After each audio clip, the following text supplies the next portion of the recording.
good evening, everyone. Welcoming you all to the VMUG Chandigarh virtual event. Building on the success of our recent offline event, which received tremendously positive feedback from the community, we're excited to connect with you all virtually. So, for those who may be new to VMUG, let me start by giving a brief overview of what VMUG is all about. So, VMUG stands for the VMware User Group. We are independent global organization and VMware users who come together to share our knowledge, experiences, and passion for virtualization and cloud computing. Our local Chandigarh chapter meets regularly to network, learn from experts, and discuss the latest technologies and best practices.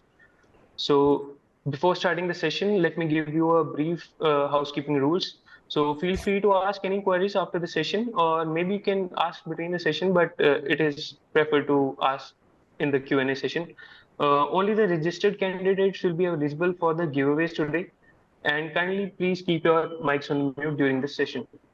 Okay, so without further ado, let's kick off session one on empowering enterprise AI adoption through secure and private AI from our experts from Clouds AI, Prateek Duggal, founder and CEO, as well as Prasanna Kakhandaki, founder and CTO, accomplished engineering and product leader. Leveraging their combined experience of decades across startups and enterprises, they will provide insights on securely implementing AI and in leading our session two on unleashing the potential of AI and its practical applications in the real world is our exceptional panel of speakers from NeuroHQ.ai. This includes Sandeep Gupta, CEO, Amrit Anand, CTO, and Mohsin Hasan Khan, Chief Scientist, who brings vast experience across mathematics, data science, machine learning, and cutting-edge AI research. Please join me in giving a warm welcome to all our speakers.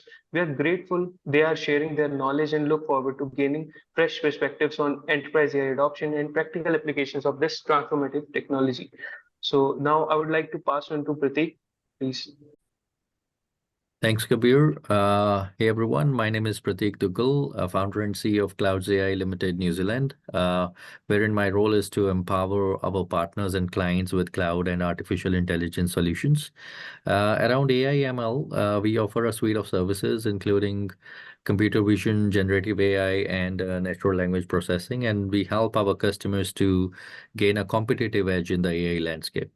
Whereas our cloud infrastructure and engineering is concerned, we provide comprehensive support for the design, deployment, and maintenance of cloud infrastructure, and we work closely with our clients to create tailor-made infrastructure solutions. So whether you're a seasoned cloud or a AI ML user, or just starting your digital journey, our team is here to assist you at every step of the way. Apart, we also do corporate trainings wherein we make sure everyone's equipped with the necessary cloud and AI skills. So thank you again for having me here. Over to Prasanna now. Thank you. Thanks, Prateek. Hello, everyone. My name is Prasanna. I'm a software professional with over 17 years of experience in software engineering, product management, solution engineering, and customer success. I have had the privilege of working with prominent companies like Dell, FICO, VMware, Rubrik, and AWS, both in India and in the US. I hold a postgraduate diploma and Master of Science in Artificial Intelligence and Machine Learning. Currently, I serve as the CTO of Clouds AI, where I oversee our technology portfolio and product offerings. I'm thrilled to share my experience and expertise and insights with you today. And with that, I'll let Sandeep Gupta take over. Thank you. Hi, everyone. Delighted to be here. So my name is Sandeep Gupta. I am the CEO and founder of Neural HQ. So I have a work ex of around 12 years. In my previous roles, I have just a second. In my previous roles, I've served as a CBO of a fintech startup called OK Credit. I've also been associated with a financial services institution, Credit Suisse, for a long time across different regions across India and US. I was serving there as a hedge fund credit officer.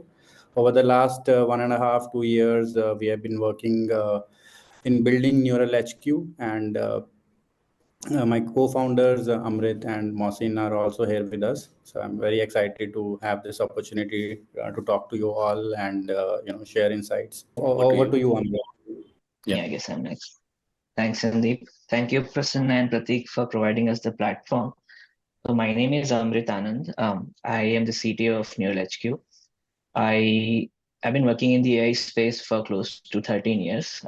I graduated from IIT Kharagpur in 2011 from Department of Mathematics. And after that, I joined financial institutions like Credit Suisse and Goldman Sachs, where I primarily worked as a quantitative researcher. For the past couple of years, I have been dabbling a lot in LLM and machine learning space. Currently, I oversee the engineering team in Neural HQ. And with that, I'll pass on to Mohsin. Hey, thank you, everyone. So I'm currently working as a chief scientist at Neural HQ. Overall, I have been in data science and machine learning for last 10 years. I have worked across variety of machine learning problems across startups and consultancies. So I worked in 2 consultancies and 2 startups. For one of the startups, I was leading their data sciences team to help set up the data sciences team, and then I was leading it. I'm also a Kaggle Grandmaster, and I compete in a lot of competitions, try to win some of them. So that's very briefly about me. I mean, anything related to data science, I'm really excited about and really passionate about. Thank you everyone for your great introductions. And now, without waiting further, I would like to invite Prasanna to take from here and start the first session. Prasanna, Okay, please. yeah. Yep, thank you very much. Yeah, so today's session, we are talking about empowering enterprise AI adoption through private and secure AI. Right, there has been a lot of AI adoption that's happening across the board, but a lot of companies are hindering back, not adopting at the same pace as we would generally expect, as how ChatGPT grew. And there are underlying issues and underlying hindrance. We can discuss about that. And to overcome that, there are many approaches, and VMware has, created or crafted private AI approach, and then we can talk about that. And apart from VMware's private AI approach on the data science side, there are many other, on the MLOps side, we can have many other approaches. These are all abstractions for the same private and secure AI approach. And we'll go over VMware's private AI approach today. Right, and next slide, please. Yeah, so what's the need for private AI, right? That's the main thing. So there are many different companies which have data in various silos. There are some customer-facing teams. There are some people working in R&D, and there are some people working in corporate. And if enterprises adopt AI and assume that there's one single model which can answer queries across the board, across the company for enterprise AI, then that would give access to some information which may be very sensitive to that particular organization. And there could be some IP related information for R&D and some financial matters in the corporate world and customer related information that may pop up in R&D. So to avoid all that, it is always required to keep the data distributed and maintain privacy, and also have some level of governance, control, and compliance. Right. So that leads us to what is private AI, to ask the question, what is private AI? Right. Private AI in general is an architectural approach focused on building and deploying AI models within an organization. Right, that's first thing, right? And next is, it doesn't necessarily rely on mathematical techniques like differential privacy and other things to accomplish this. However, there is other aspect of private AI that I briefly mentioned about earlier, with securing and private AI with differential policy. So that is about maintaining a mathematical framework, and that adds control noise to the data and protect individual privacy while allowing accurate statistical analysis. That is just one part. However, there are other things like how do you evaluate privacy as a function, and also manage local and global differential policy, privacy policy. And also differential privacy for deep learning itself is a whole new thing, right? And federated learning. You can't just have machine learning deploy one machine learning model, access to all the data sources, and have machine learning models get trained on these data sets without sharing raw data, right? So that's when sometimes using differential policy will add the kind of required protection. Right? And on top of that, we talk about secure AI, and secure AI is all about how you can have encrypted deep learning, right? Training and running deep learning models and the data model and data both can remain encrypted while offering the required differential policy and other things for enterprise, right? That's high level. However, our focus today is just about VMware's private AI and what it actually means, right? Anyone want to check or talk about what's VMware's approach to private AI?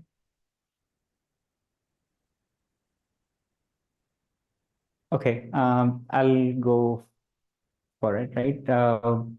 We see that while working with many companies, enterprises in ANZ and in the US, what we see is many of them don't, many of the data scientists need not know how the platform is built or need not worry about the intrinsic security issues of the platform itself. And also not worry about the framework versioning of all the packages and all the open source packages and other things. And also the data scientists need not worry about the performance, right? That is the key right now with all the acceleration and all the libraries available. So what VMware has done is VMware has come up with this private AI as a solution where its platform is built on known VMware technologies to run generative AI models in your own data center, in your own on your own servers. And VMware partnered with NVIDIA's AI enterprise solution, where they provide a powerful hardware solution and tools that can accelerate the compute requirements and also have some governance and guardrails in place, right? So basically, it's having your own personal AI supercomputer with all the benefits and none of the security risks, right? So that's VMware's private AI in at a high level. And the benefit or the advantage we see is you have, it's built on known VMware Cloud Foundation technology with vSAN and vCenter and other things. And you can scale out within your own data center. And all the images required, platform images required are all optimized. And also the storage layer is taken care with vSAN Express architecture, right? And that's one part. And Kabir, if you go to the next slide. And there is this NVIDIA NEMO framework, NEMO, right? So NVIDIA provides a powerful, comprehensive toolkit for building, customizing, and deploying state-of-the-art Gen AI solutions. And this is at scale, right? NEMO is designed to simplify the deployment process, reduce time to market for AI applications, and also focus on matters like security and other things. Right. So this is a very comprehensive solution with NVIDIA. And so far, we've been working with NVIDIA CUDA developers in this adoption journey. And now, Kabir, next slide. While NVIDIA provides the comprehensive solution in their suite, with VMware private AI open ecosystem, you have a choice. You have choice of deploying on various different platforms. Using various different open source models, right? You don't have to stick to any particular solution. If you like to use any scale, Converge.io or Kubeflow, it's up to you. However, the scalability and other things are all tested. The whole stack is tested. Say, if you're using an NVIDIA solution with NEMO, you get PyTorch Lightning. It is easy to scale with that, right? And so that's one part. And Kabir, yeah, go to the next slide. Yeah, so this is just about the Sorry, partnership with NVIDIA, right? Yeah. Is it okay? Can interrupt you for a moment? Yeah. Actually, we've got a question here, and it would be Yes, great if sure. you can answer that during the session. So, Okay. question here is why should someone use VMware Private AI solution and not build everything from scratch themselves, as everything is open source? Yeah, no, that's a good question. In fact, all this while, Pratik and I know the customers we talk to, we are building platforms for many of these customers ourselves from scratch. And it's really not about, not one single holistic solution that we are deploying. So what's the benefit is enterprises require a few things, right? One is security aspect, right? They need secure, tested, enterprise grade solution with which they can deploy in their company. That is one part. Other part is now the choice of frameworks and choice of models for their needs, right? So it could be just the speech recognition as a solution, or NLP, natural language processing as a solution, or even text to speech models, right? All these have different package requirements and many things, many underlying requirements. So all these, if a company needs to build a solution themselves with all the open source and available packages, it really takes a long time for them to accomplish to a certain stage or to the desired state, right?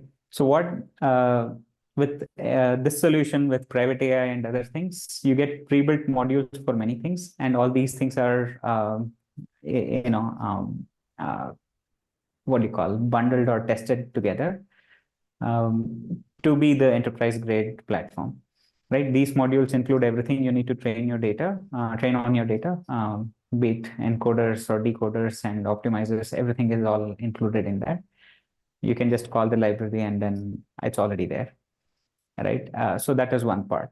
And many of the times it's it's hard to find certain libraries, though there are thousands and millions of libraries available.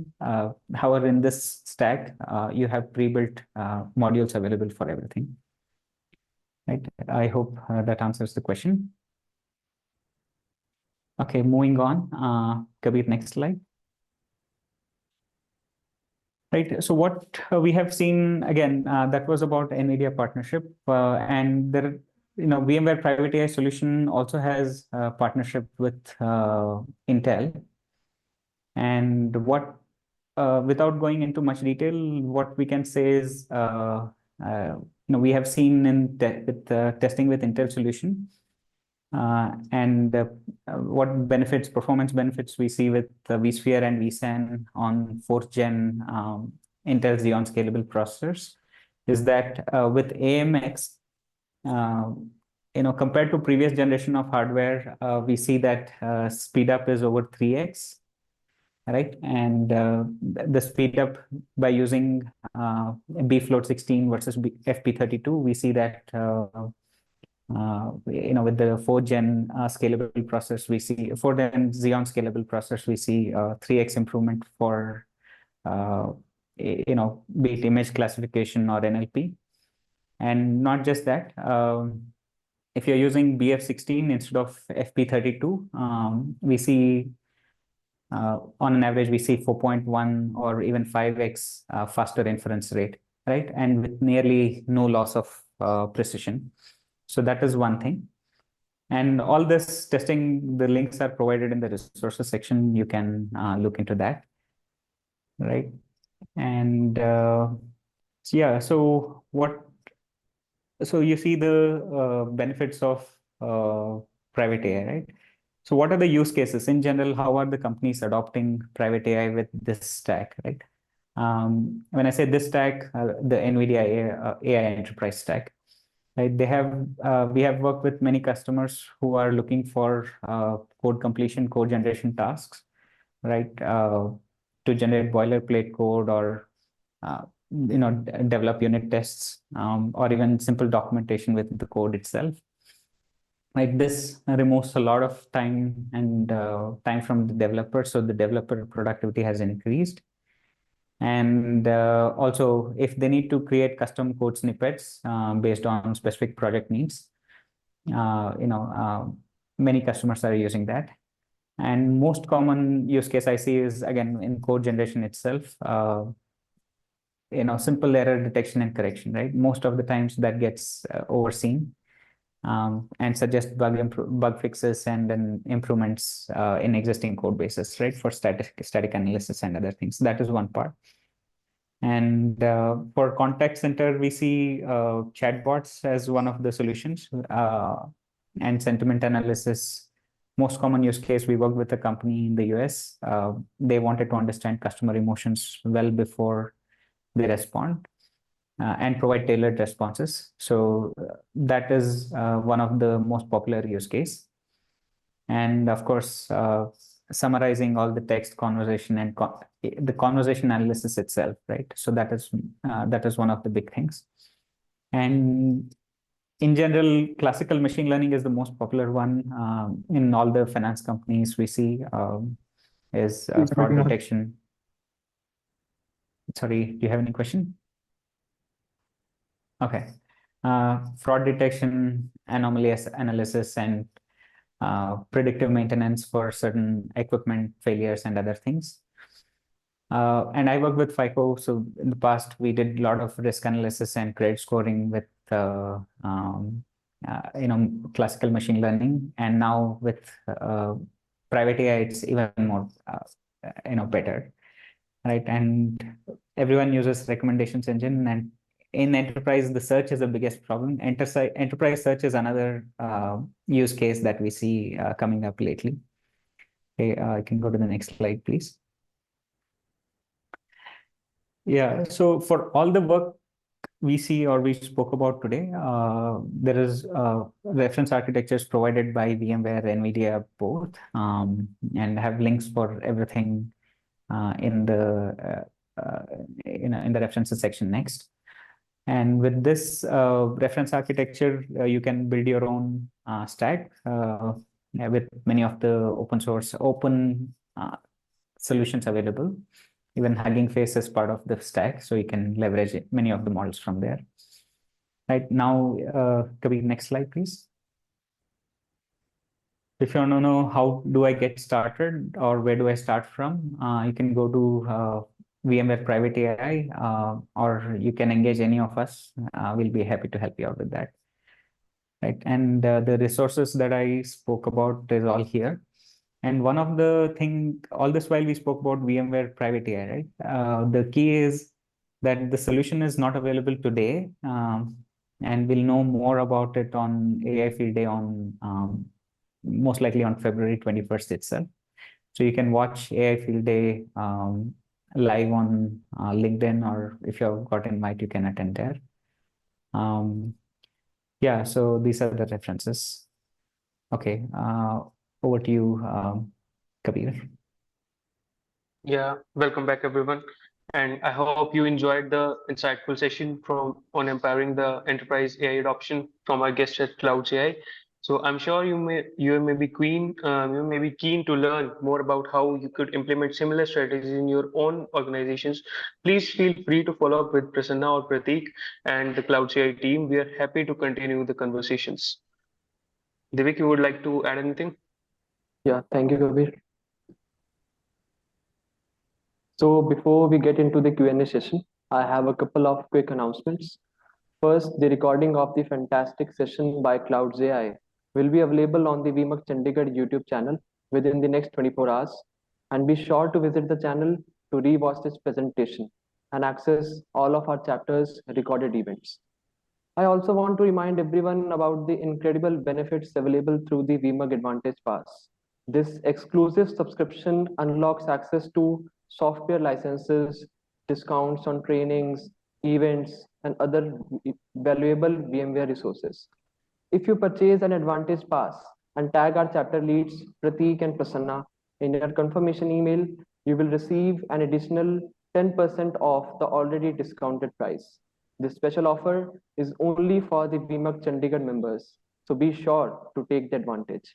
The Advantage Pass can accelerate your learning and career growth tremendously. And also with Prateek and Prasanna's extra 10% chapter discount, it makes membership even more worthwhile. Reach out to them if you have any questions. And in addition to the Advantage Pass, being part of VMUG gives you the chance to connect with other local members who are facing similar challenges and can share their expertise around it. Within our Chandigarh chapter, we have a diverse membership with a wide range of real world experience. And also, in addition to our local chapter meetings, VMUG members have access to many fantastic regional as well as global events. These conferences offer immersive training, networking, and exposure to the latest technologies from VMware and our partners. And one of the highlight is VMware Explore, VMware's flagship global conference held in the US and Europe. VMUG members receive exclusive discount vouchers to attend. You will join thousands of IT professionals to hear keynotes from industry leaders, get hands-on lab, and explore the huge exhibit floor. And of course, don't miss our own local Chandigarh chapter events right here in your community. We organize talks, hands-on workshops, tech panels, and VMUG sessions. It's a great way to connect with other local members as well. So feel free to reach out to us if you have any questions. Thank you. Thank you very much, Devik. And now, without further ado, I would like to invite Neural HQ team for the second session.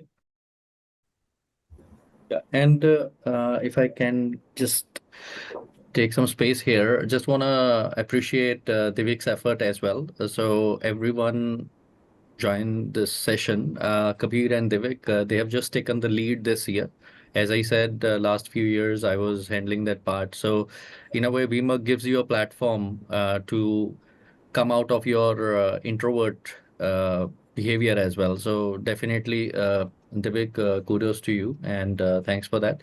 And there is one question, PPK, I think we can take it later, wherein someone's asking that all you guys have enough expertise to do well in AI space. Where should we start? Who don't know much about AI ML. So we'll just take this one question later. Yeah. Oh, yeah. If you want to take it now, or yeah. If Sandeep is okay with that. Yeah, please go ahead. Okay, so yeah, I think we can take this one. So understand that people sitting here in the session, all the speakers, they have enough experience. And yes, everyone's doing well in the AI space. And even Satya Nadella in last year's session, almost in every session, he was like, 2023 was the year of AI. But now it looks like people have started exploring a lot around AI, ML, and all the solutions.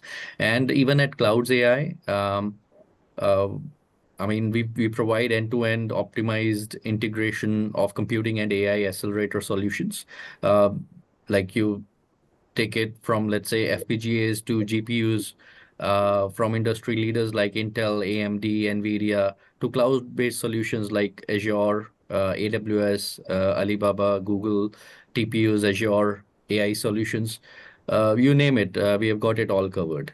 But apart from that, one of our flagship initiatives in like what we do, and we have our passion around it, it's AIR, which is like academics and industry readiness, wherein we understand the importance of preparing graduates for the dynamic industry landscape.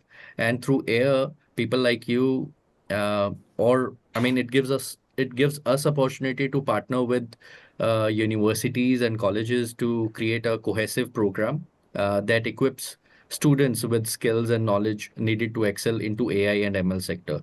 But I mean, I won't stop you at Clouds AI, but check who is kind of giving similar kind of programs. And definitely, I mean, if you can spend more time on upskilling yourself on AI part, that is the way to go. So I think that's where you can start, pick up like things from either Coursera, Simply Learn. There are multiple options available, right? So pick up something which suits your requirement and start learning.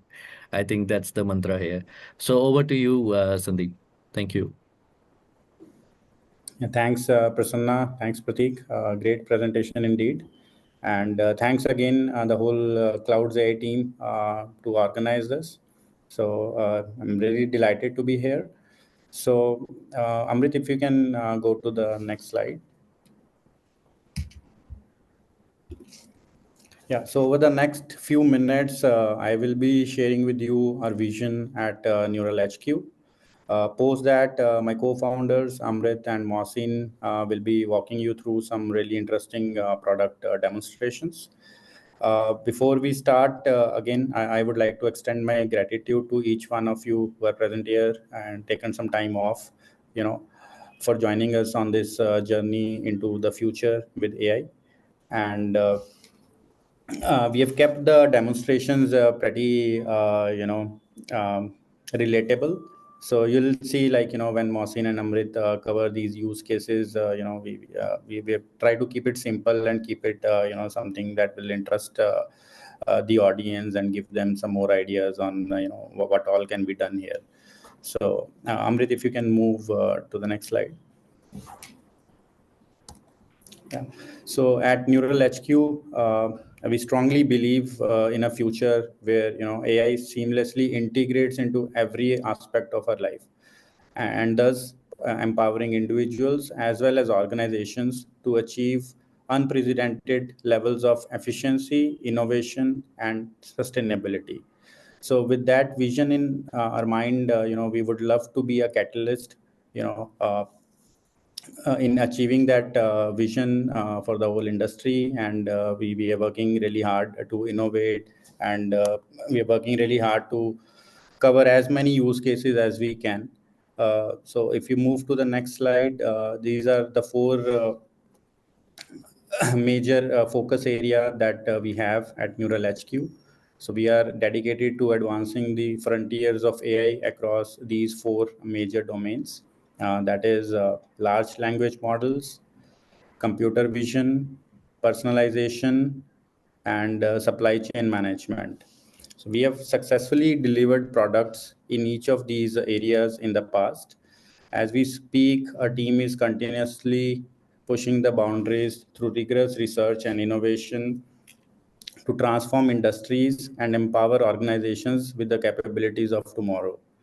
So the use cases that we are going to cover will primarily focus on the first two, large language models and computer vision. But feel free to get in touch with us if you would like to know more about the other focus areas that we have mentioned here, or we can cover it in some of our next sessions. So with that, Amrit, if you can move to the next slide.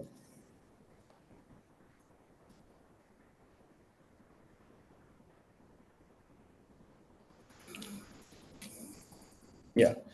So when we talk about any AI solution, so I would quickly like to cover, like, what are the key dimensions of any AI solution. So Prasanna has covered in detail the most crucial aspect for any large organization, which is privacy and security. Now we would kind of like to cover the other aspects of AI solutions. So one is accuracy, which is at the core of everything. So precision and correctness of any AI prediction, right? So that is the major one here. The second is low latency. The latency is basically the time taken for AI processing. So if you're building any real-time application, so it's very crucial that the latency is low, so that there is not a lot of time that gets taken before you get the results. Third is reliability, which basically means the consistency and dependability of your AI performance. So it helps you maintain stable operation across scenarios. Fourth is scalability. The scalability, I think all of you, would understand, the name itself suggests it. So scalability is the adaptive, adaptability to changing demands without performance degradation. Fifth is iterative improvement. I think this is a big one. So for any AI solution, or any ML solution for that matter, it is really important that you have built like a base model, you have built like a base architecture, but it is very important that, as users are using that platform or using that product, it gets user feedback and continuously keeps on improving. So that is like the power of AI. If you are not able to, it's very difficult to come up with a picture perfect product in one go, right? So even chat gpt is always kind of always improving, or any large language model for that matter is always improving, or for that matter google search is always improving. And the reason being, it is iteratively improved based on user feedback. So that is a very big thing. If you are building something for the future, it needs to iteratively improve as people, more and more people use it. The last one on this list is UI UX. So a delightful UI UX is a must in any software product, but I think it's more so the case with any AI solution. So I think we'll cover some of these in the use cases that we'll talk about. And happy to kind of hear opinions from other people on some of the other key dimensions that they feel are left out here. But like, these are the 6 dimensions along with privacy and security that we continuously focus on whenever we think of any AI solution. And we would like to kind of be develop products which are of the highest quality across these 7 dimensions. So this is kind of our philosophy regarding building any AI solution. With that, I'll give control to Amrit. He'll take you through one of the product demonstrations. Thanks, Sandeep. So our first demonstration is an LLM implementation.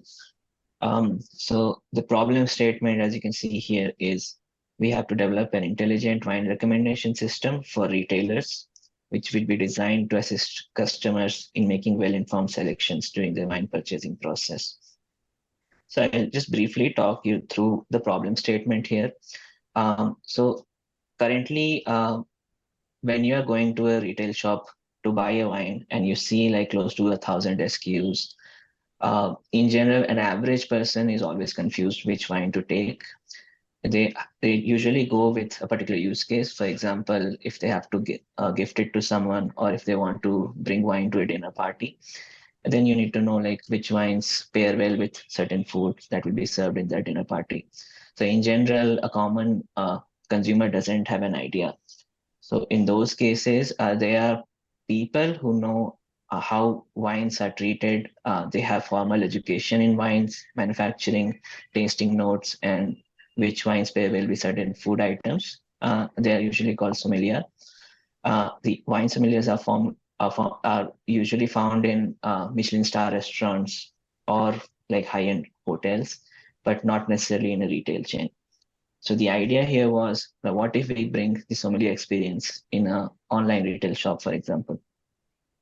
So we basically built a chatbot solution which talks as a sommelier. The tone of conversation is highly professional, as if you were talking to a human sommelier.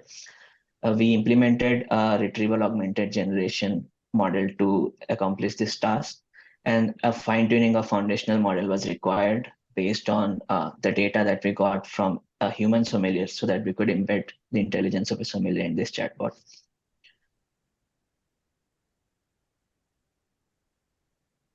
So I'll take you through a product demo.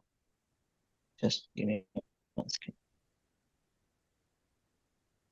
So for demo purposes, we have masked the name of the client that we worked with. This is like a dummy page of a retail site of a wine, where a user has a plethora of options to go through. For example, there are different bottles of wines. And if you go to, so there are different varietals within red, white categories, and even rose wine. Then you also get an option to select a particular region from where these wines are manufactured, vintage, when they were bottled, and stuff like that. So an average person is always overwhelmed with choices. Like, how do I go about buying a wine? Like, even if you don't have a use case, like, are there any beginner-friendly wines? So for that, there always needs someone some experts to guide them. So we try to solve it through AI by building a chatbot.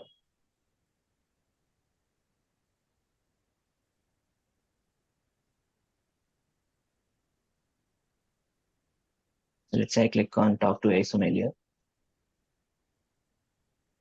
So again, this is just a UI that we built for the demo purposes. The actual bot is integrated in the client's website through our APIs. So let's say I want to chat with this bot.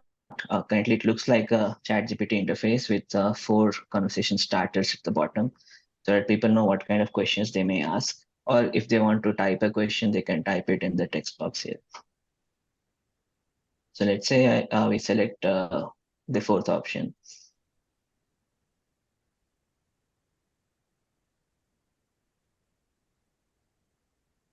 So the chatbot tends to give you a counter question. Okay, do you have more categories? And I'll get to that when we talk about the model architecture here.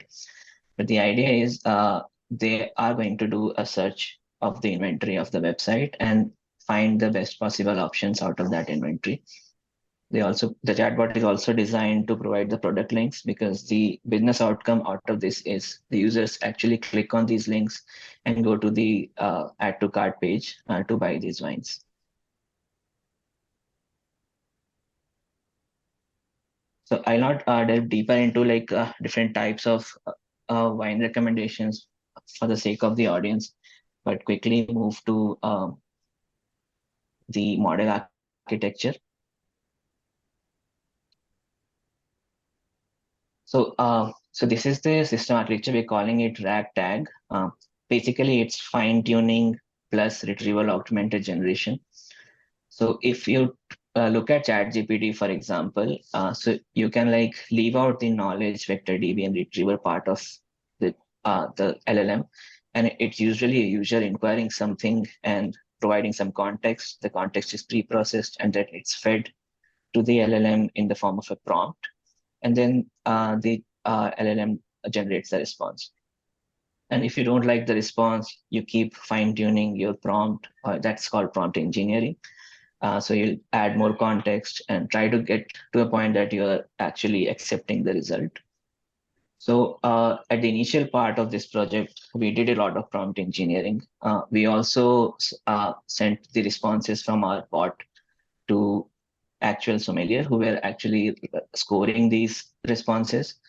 And we had to, end of the day, we had to fine tune the model. So we fine tuned GPT 3.5 as well as Llama 2. GPT 3.5 fine tuning is simpler in the sense that you just provide chats in different formats. Like you have to define the roles and give the chats. So for this particular use case, we took close to 200 chats, or I would say 200 rows of data of chats from a sommelier, between a sommelier and a user. These chats ranged from questions like, if I want to pair wine with, let's say, pasta, and with red sauce, then what kind of wine would we pair with? And something as complex as, okay, I am a wine connoisseur and I want to gift a very complex wine to a friend of mine who likes rich taste, and the wine should be spicy when you're nosing it, but it should be smooth when you're drinking. So these are like very complex kind of conversations. And usually the wine experts like sommeliers have a very good handle on these queries, and they're able to direct you to the right SKU. So using these 200 different rows of conversations, we fine-tuned GPT 3.5 and saved it as our own sommelier model. So that is the LLM that we are using here. And the next part of the problem, like as Sandeep mentioned, the accuracy of the output, because any chat model has the tendency to hallucinate. They tend to give outputs which may not be relevant to the context. For example, for our client, it's very important that the chatbot only recommends wine from their inventory so that the actual use case is served. The user ends up buying the wine after chatting with the chatbot.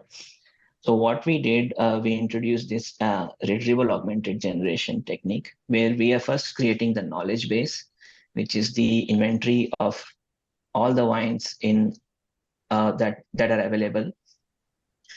and then we are converting them into a vector database. So we used Pinecone here just for this because it's very fast, and it supports a lot of embedding functions. So we're currently using OpenAI embeddings with the vector dimension of 1536.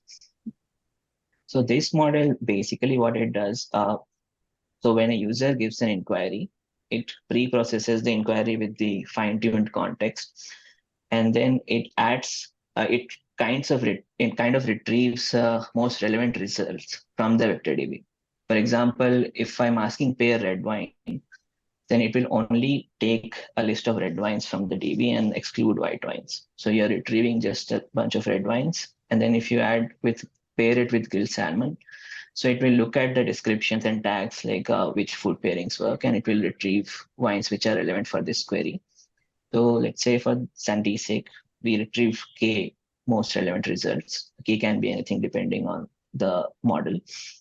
And then you basically, with the help, with the inquiry as well as knowledge, you created a new prompt. So that is here. So you built a prompt which also includes knowledge along with the inquiry.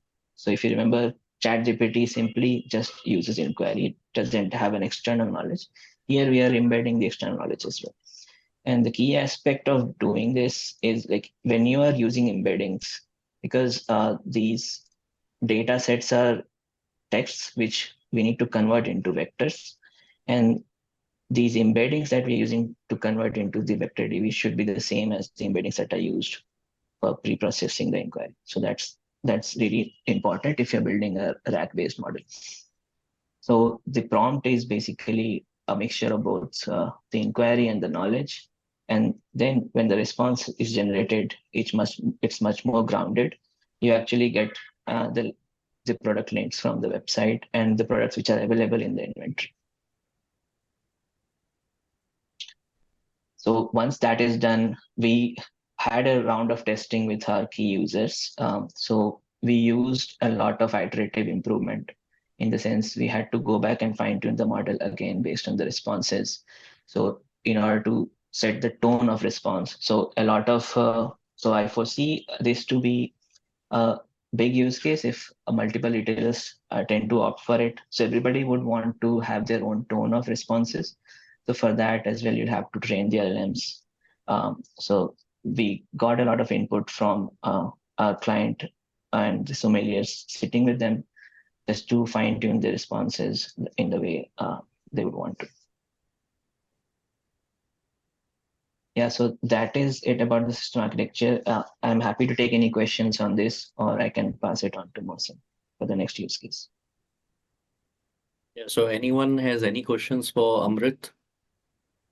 By the way, Amrit, very, very good use case. And I think in a way, kind of the similar use case, we can take it to New Zealand as well. There are a lot of wineries there. People go for kind of winery tour, right? So would be quite fancy to see something like that in ANZ. Definitely happy to engage. So one of the feedbacks that we got was initially there is a lot of noise if you just use ChatGPT. So you definitely need to spend time with the local sommelier just to understand the way they interact with their consumers, so that that intelligence is embedded in the model. So that way, so we already have the architecture built in a way that we can scale it to different types of tones and different knowledge bases. So that's really doable. And just to add, there are about 10 lakh to 20 lakh different wines available in the market. So which is why it's a problem to select one. So even if you go to, whatever, for Bangalore audience, Tonic also has probably 3,000 to 4,000 different wines in their shop. So once you go to a wine store or a wine website, you would get thousands and thousands of different wines there, and it's very difficult to pick one for any normal user unless you have been drinking it for decades. Yeah. And anyways, it's not just wine. I mean, you can in a way use the same model to a different use case as well, right? Something similar. Definitely. Yeah. And any questions from anyone for Amrit or Sandeep?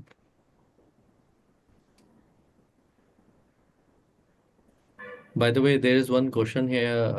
Someone's asking, Prasanna, that's for the private AI thing you mentioned. So is VMware the only company providing secure and private AI solution? So I think Oh, I can add my 2 cents here. yeah. What I know about VMware Private AI and other enterprise AI solutions. So yes, VMware is providing the VMware Private AI solution, and VMware calls it Private AI because they have a approach that's their approach to address enterprise AI needs, right? But if you go to NVIDIA, they call it NVIDIA AI Enterprise. You go to Microsoft, they say it Microsoft Copilot for enterprise, and even ChatGPT has ChatGPT for enterprise to address these kind of needs. So I think everyone's coming up with all this enterprise AI solutions. Looks like that's the way to go. So Yeah. that's my take on that. Yeah, while you're at it, I think for other things as well, right? We mentioned about secure and private AI. In the past, we worked with many of this differential privacy requirements for machine learning. There are companies like Leap Year, Sherpa.ai, Terminus DB provides. I don't know if Pine Amrit and Mohsin, if Pinecone has differential privacy built in, or how do you deal with it if you want to scale it across multiple silos? I Yeah. think they have, but we'll have to check because they have a support. They support Azure and AWS cloud. Um, and Okay. usually, Pinecone has been like the go-to vector DB for a lot of large-scale use cases. There are a lot of other open source vector DBs as well, like Chroma DB and others. But like when we were selecting the DB, Pinecone was like supposedly more secure compared to the other open source ones that are available right now. Yeah. Yeah. No, I think even many of the internal say frameworks also, right, for differential privacy for deep learning. You have TensorFlow privacy available. You have I think guardrails.ai is a company which does. Many of the companies have solutions. Pinecone, I think, has something. Um, yeah, so I don't know if that answers Pratik. Yeah. No, that's the thing. And Amrit, I think this one for you. How much time it takes to complete this wine project for your client? Like, can you give us a bit of idea on that? So it took us less than a quarter. So primarily because we had to like get the knowledge base ready. So it took us like close to a month to work together with the DB analyst with the client. But since we have the infra set up, scaling it to new like retail shops could be like less than a month's job. Okay. And like, the time consuming part here is, just to ensure like all those 6 dimensions are met, right? So to make something work 60-70% is probably like a week's job. But to make something like work 99% will take a month. Yeah. Yeah. Yeah, I think from 0 to 99, it's 2 weeks to a month, but then that remaining 1% takes a lot more time. And the clients will be like, why that 1% is taking too long? Yeah. All right. Okay. Any further questions? Otherwise, we'll move with to Mohsin for the other use case. Mohsin, over to you. Okay, thank you, Amrit, and thank you, everyone. So like Sandeep had mentioned, we kind of focus on deep tech. So this is going to be a bit heavy on the jargon, so forgive me for that. All right, so the use case here was we wanted to build a AI nutritionist for a health tech organization. So what I mean by AI nutritionist here is people generally do calorie counting. I mean, you must have heard it somewhere like how much calories your particular breakfast has, milk, whatever you eat, like cereal or something. And if you keep track of your calories throughout the day, you can budget your calories to be below certain thresholds, and that way you can either lose weight, or if you increase your calorie budget, you can gain weight.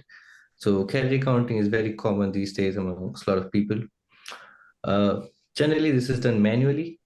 You enter what you ate in your breakfast, in your lunch, in your dinner, somewhere in the application, and it will tell you the breakup of calories you had throughout the day.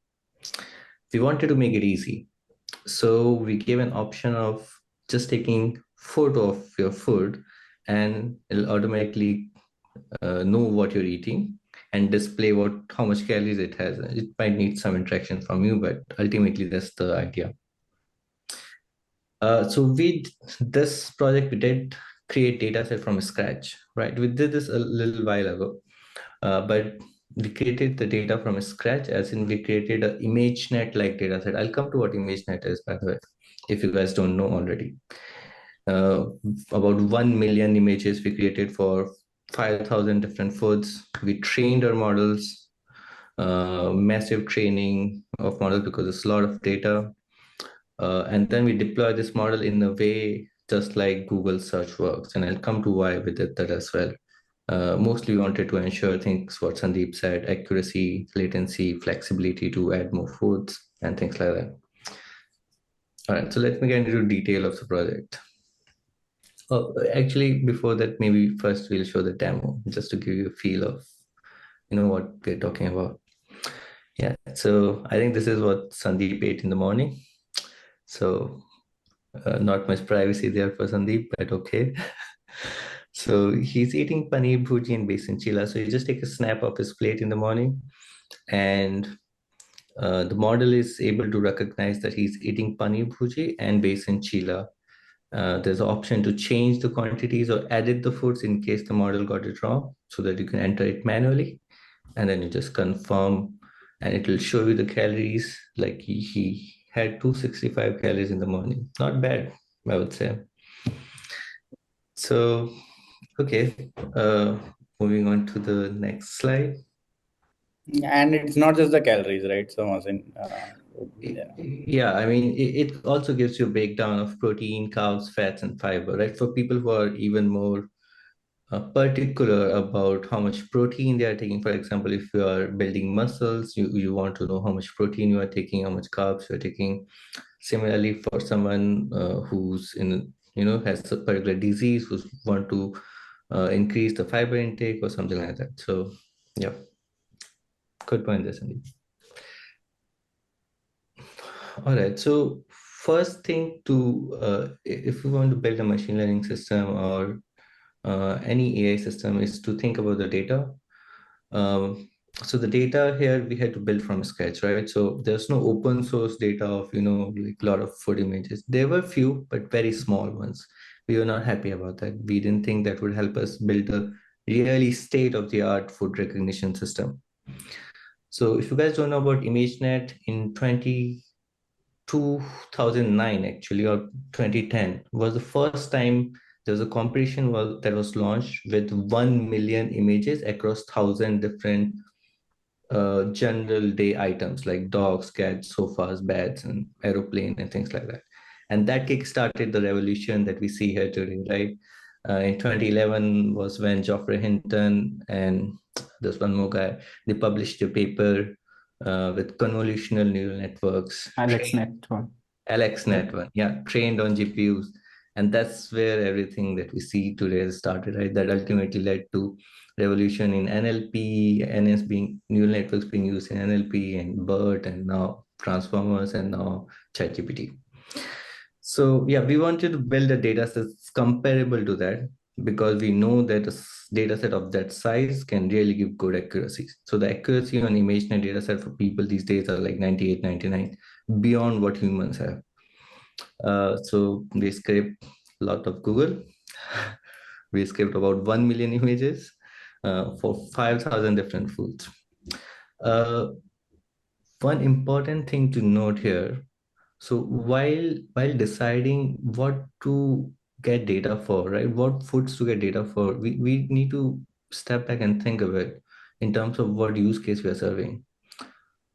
So the first and the foremost thing is it should be representative of the use case that you're serving, which means the food should be what people want to track in the app, right? What people eat in. So if the app is being launched in India, you want the foods to be from India, right? It's from South India. If you have significant user base, then you want significant foods from South India to be represented in your data. So you want a lot of different dosas, vadas, idlis, everything, right? So, and in addition to that, your data set should be diverse, but at the same time, it should be challenging for your model. It shouldn't be too easy, because if it's too easy, it won't learn much. So when I say challenging, what we did was we had 6 different pizzas in the data set, right?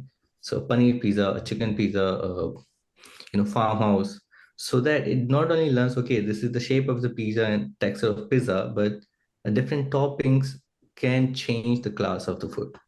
Similarly, we had a lot of different dals and a lot of different curries, because it's sometimes visually very difficult to infer what a curry is unless you know very finely what is inside that. So we took care of not only tracking the top foods that people wanted, but also ensuring we had a lot of these fine classes in the data set. And that's really important to having a really good model. Like for instance, I mean, the major difference between a lot of open source NLP or Gen AI models is the kind of data the model has been trained on for both vision and text. So it's really important to think about such things. In terms of Before you go ahead, just want to quickly ask you, how did you manage 1 million images here? Like, did you have to annotate, or there any services available to source, this data?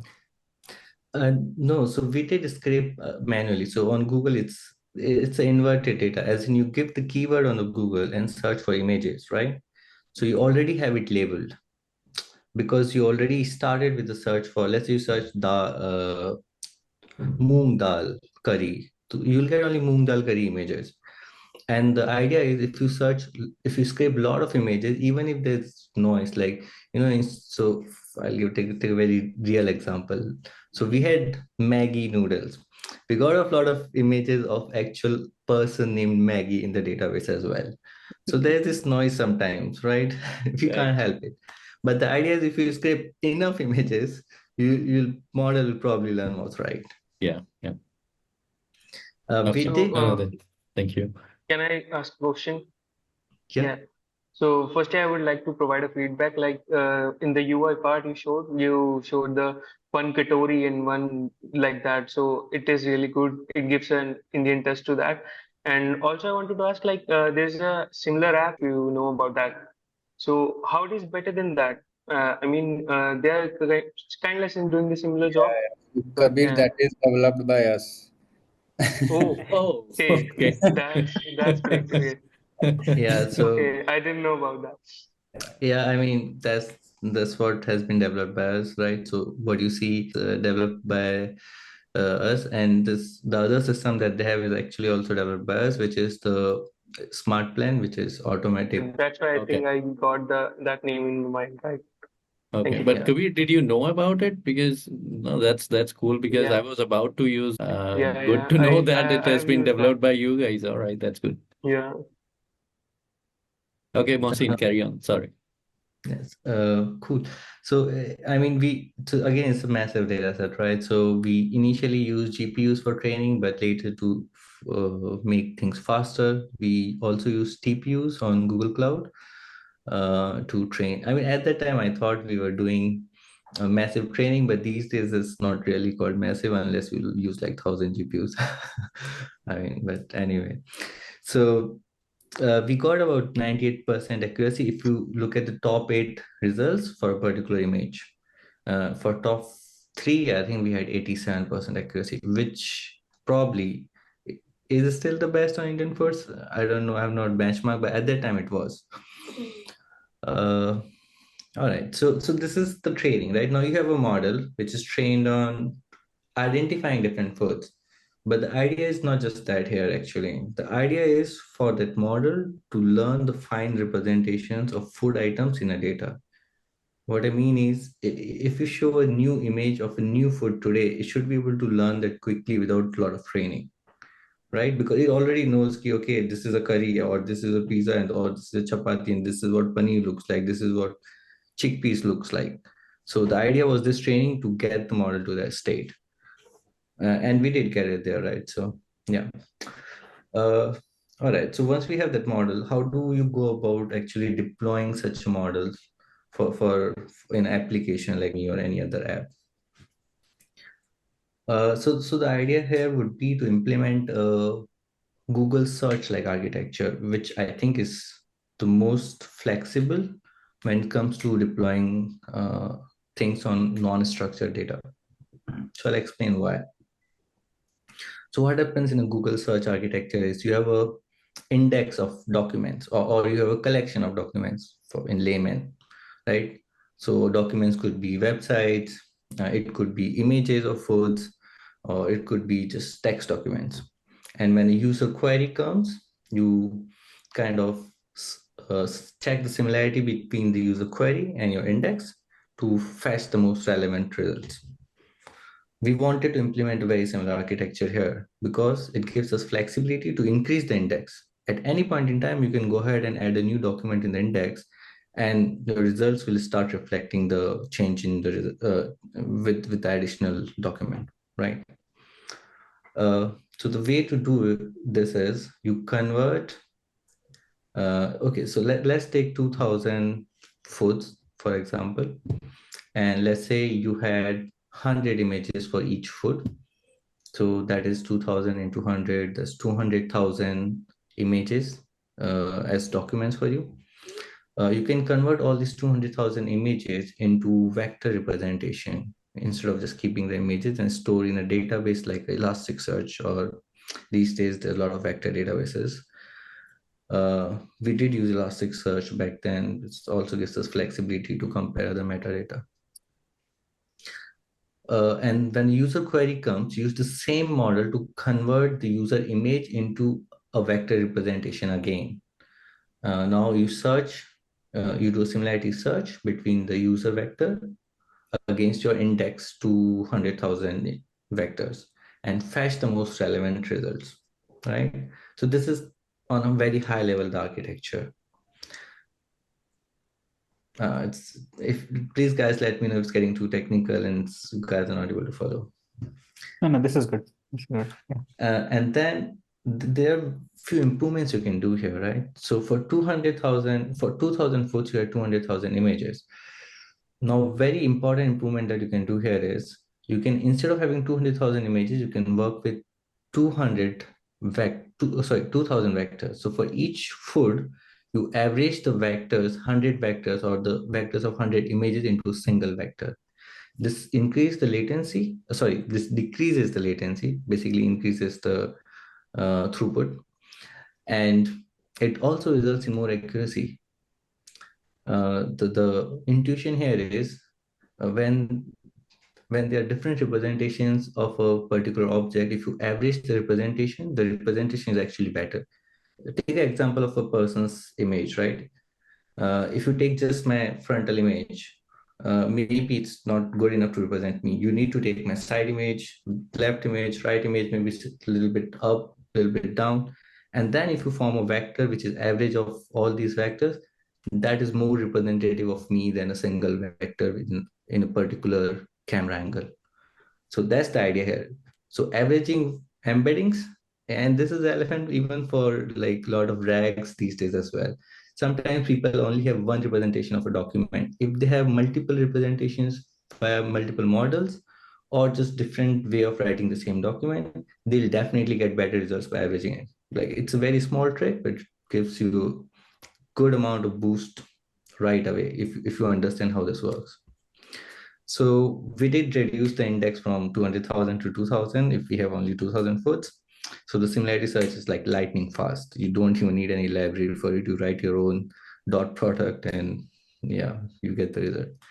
We deploy the models on GPUs at the time, but I think right now some of the CPUs are also fast enough to give decent latencies. And the most final and the most important part is you want your model to improve iteratively, like Sandeep mentioned. So to go about that is to use your UI or without impacting the user experience a lot. So in the case of previous demo, you should have seen there's the edit option. So if we recommend something wrong, the user can edit and select the right food by searching. And when the user does that, we store that feedback from the user in a database. And we use that for retraining later. So we have the image and we have the right input data given to us by the user. So in a way, we get annotated data from the user itself for future retraining of the model and improvement. And that's again very important to think about when you're deploying AI system. How will you generate annotated data in an automatic fashion without impacting user experience a lot, so that you can keep improving your model? And finally, but again, not to go over it, is you should have a monitoring dashboard, because in machine learning, there's no thing like a airtight test case. Like taking again the example of Maggie.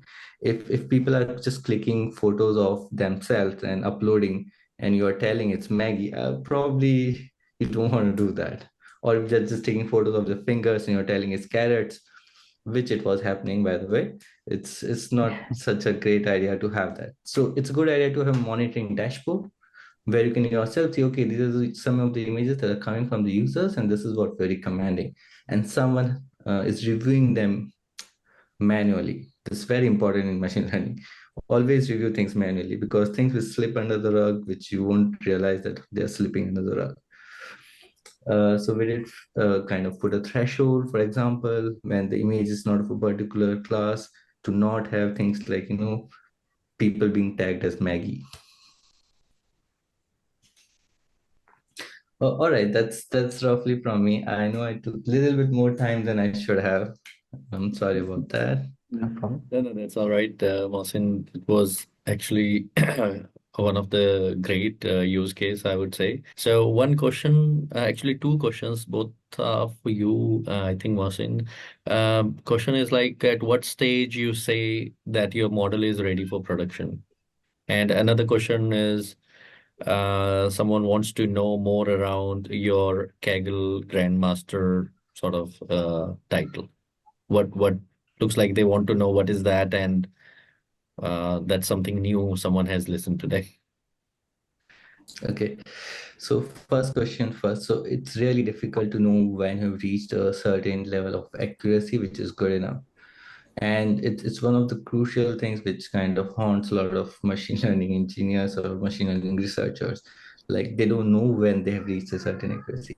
For instance, if you had asked, there's this paper from a Google guy in 2014 who developed the embedding model, word-to-vec embeddings, right? Okay. If you had asked him, okay, did you reach a state of the art? He would say, yeah, of course. I mean, people were having very low accuracy and suddenly have 20% more accuracy in text classification across all benchmarks. I must have reached the top.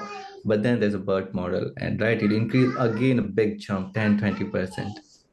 So so I mean, you never know. If you feel you've reached a plateau, and if you feel it, your model supports your use case, right? If you feel the user experience would be good enough. For instance, in the case, if you feel, if we are recommending the right thing 90% of times, we feel, okay, it won't be such a bad user experience, so we can launch the model. But if the model was at 50%, then probably we wouldn't launch it, even if it is the state of the art, because it doesn't support your use case. All right, so that's the first answer. It's very difficult, I mean, by the way, to know when you reach the top accuracy. Like, no one knows for sure. And the second question, Kaggle Grandmaster. So Kaggle is a platform where internationally people compete on a lot of different data science and machine learning problems. So generally there's a data set, and the competitions are 2 to 3 months long. People from all over the world, sometimes researchers as well, compete on different problems, and it's really challenging to kind of do well, to be in the top in some of those competitions. So you become a grandmaster if you did well in at least 5 of the competitions. You should be in top 1% across 5 of the competitions to receive a grandmaster title. Yeah. No, that's And good. prize money attached to it as well. So And many times there's a Yeah. prize money. There has been prize monies of $1 million as well in the past. Generally, typically they are 100K, 50K kind of dollars prize money associated. But also a lot of, I mean, instead of prize money, it's also that's something that people, really feel proud of themselves, because it's really difficult to do well in some of these competitions. The competition is really tough. yeah, Yeah, no, Mohsin, that's I think good. we have some extra time. So why don't you like just give a very brief idea on some of the things you have done in Kegel competitions, like very brief, just the problem statement kind of things. Yeah, and I've got one more question for Mohsin. I Ask mean, you after that. so Sandeep, I mean, I have done very different Kaggle competitions. People generally pick one field that they want to improve on. For example, we will do computer vision or natural language processing, like text processing, or they'll do structured or data, or they'll do time series competition. I have worked across a lot of competitions. So one competition that I did was we were classifying which bird's sound it is from audio wave data, right? So in the field, they would place this instruments to capture in a forest sounds from different birds. There's a lot of noise as well, of course, from trees and everything creating noise. And then you have to detect where in the particular audio stream you hear a particular bird, and also tag the species of that bird. So it's very interesting. It's audio data, but you can convert that to computer vision data. So you can convert the audio using Fourier transform into a spectrogram, which looks like an image. And you can use a lot of computer vision models on those images to classify what bird it is and where it is located in the image. So you do kind of a segmentation plus classification models. So that was really interesting one. I also worked on one of the gravitational waves one. So there's this gravitational wave data that we capture in a lot of these high-end facilities. So there's one in India as well, which kind of captures gravitational waves. And it's really hard to detect the gravitational waves because they're very faint. So that was one of the nice ones. I've worked on a lot of forecasting ones. So you try to forecast, the stock prices, for instance, in other competitions. So that was also really good. Yeah, I mean, a lot of diverse things you've done. So yeah. Yeah. No, that's good. And that's one thing, question, looks like someone wants to know, I mean, at what stage you take your team and yourself out of the project? Like, because as you say that kind of the kind of projects are, it's kind of never ending, right? So at what stage you guys take yourself out from a project? I mean, that winery case, if I can take, uh, I think it was Amrit was said that took close to a quarter to complete that project, right? So Yeah, so you, to add to yeah. that, I think our commitment goes beyond the initial deployment. So we've pride ourselves in the continuous improvement of the models. So the iterative improvement is really the key to achieve the outcome for our users. So we prioritize improvement through at the architecture level. At the same time, we are always available to our clients if they need to make any improvements or adjustments. I hope that answers the questions. Yeah, no, that's All good. right. So And anyone else, Prasanna, if you would like to ask anything, or anyone actually, I can see a lot of people has joined. So anyone's interested to know more, any questions either to Clouds AI team or to Neural HQ, feel free to ask your questions.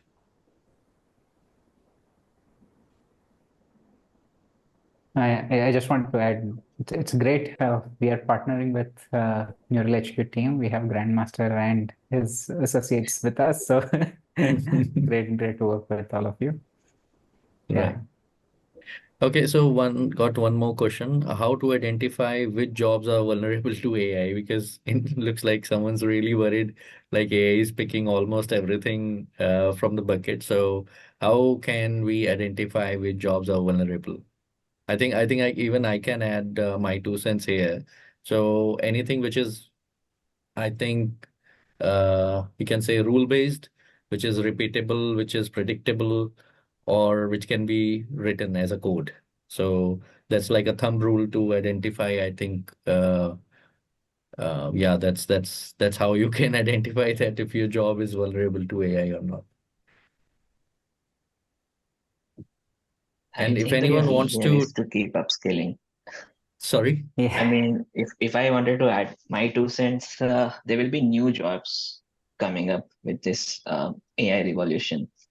Some of the older jobs, which are very manual, may become so outdated that you don't even need to employ people to do that. Some agents or AI agents can accomplish that, but that should open new frontiers, and there'll be new set of skill sets that need to be developed.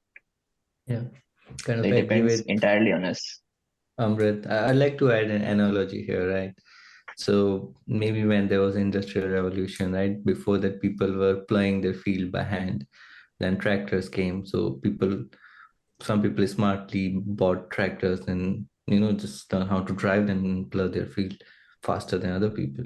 So it's just like that. If there are tools coming, just pick up the tool, learn the tool. If there's Copilot, start using Copilot today. I mean, why not? Right? And start writing code faster than your peers. There's something to, if people are getting something to help you, use it immediately. Why not? I mean, just upskill yourself. Yeah, good point. And you Sandeep, have you are on cloud. mute. Yeah. Yeah. So, and Cloud's AI team is like happy to kind of help you with that, I guess. Oh, yes.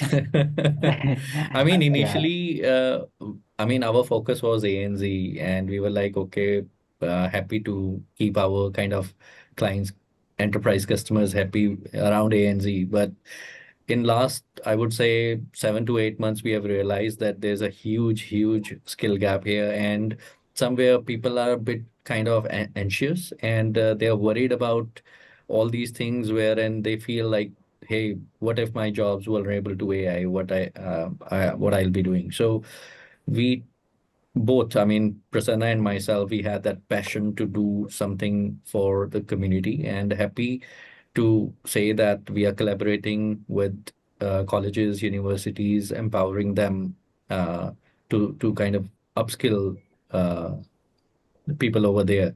So yeah, again, I mean, yeah, Clouds AI is doing that, and I'm sure a lot of people have identified, in a way, that's a problem, right? So a lot of people have identified that across the globe, and everyone's kind of working in this direction. People are upskilling themselves, and kudos to people who are coming up, kind of doing, I mean, catering their enterprise clients and customers as well. On the other hand, they're also kind of sharing their knowledge and spending some time I mean, upskilling people outside. So yeah, I think that's a very good landscape wherein everyone can do really well that direction. But yeah, before we wrap up the session, anyone has any questions for Sandeep, Amrit, Mohsin, Prasanna, anyone?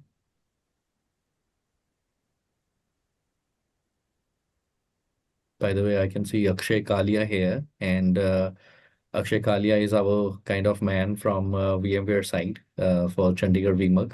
So happy to have him on this session as well.